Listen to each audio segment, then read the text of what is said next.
Priya, walk us through what this means. Of course, this has been a huge debate since almost the very beginning of the company, and now we see in the UK them making this dramatic change.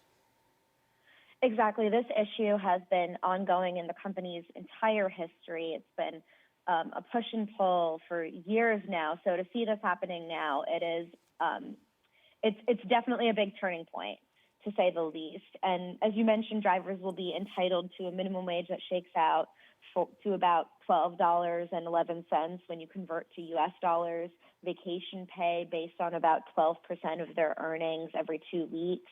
Uber will be paying 3% of a driver's earnings into a pension plan. So very different from not having those things before, right? I mean, Uber has said that this minimum wage, their drivers on average earn more than that, so that might not be a factor in costs the company might have to face as a result. But this is a huge deal, and it sets a precedent globally. I mean, everyone in this world will be watching this. So I guess the big question is, could we see this expand to other markets? Of course, we know in California, Prop 22 passed, meaning that they didn't have to reclassify drivers, at least in this state. But, this is clearly a global company and could it have broader implications? That is the key question here. What kind of implications we'll see here in the U.S., where Uber has for some time now lobbied for a separate labor class with limited benefits. One difference between the UK and the US is that the UK has a distinction between employees versus workers.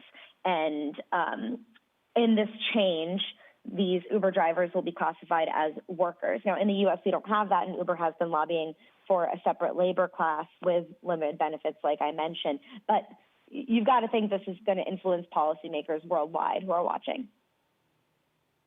What are the financial implications for drivers? I mean, how often are you seeing them making short of minimum wage?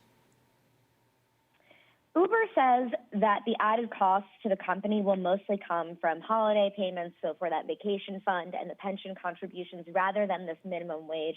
They say that on average, Uber drivers already earn 17 pounds an hour and for 14 pounds an hour in the rest of the country, which puts them above the 8.72 pounds per hour minimum wage that they'll have to start doling out. So they say that drivers are already above that level and that won't affect them financially. But for those drivers who maybe only log into the app sometimes and are doing only a certain number of trips a week, not doing this, on more of a full-time basis, it does provide a floor that they did not have before.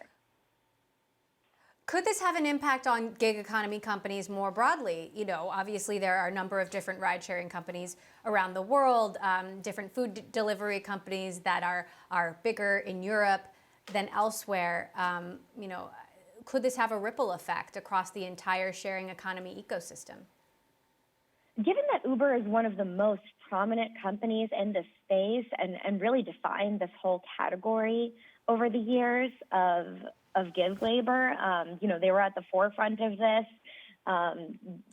It would be very shocking to not see a ripple effect among other companies in this space, I think. To me, at least, it would be very surprising to not see other companies take action based on this or be forced to take action based on this. It's obviously going to set some kind of precedent.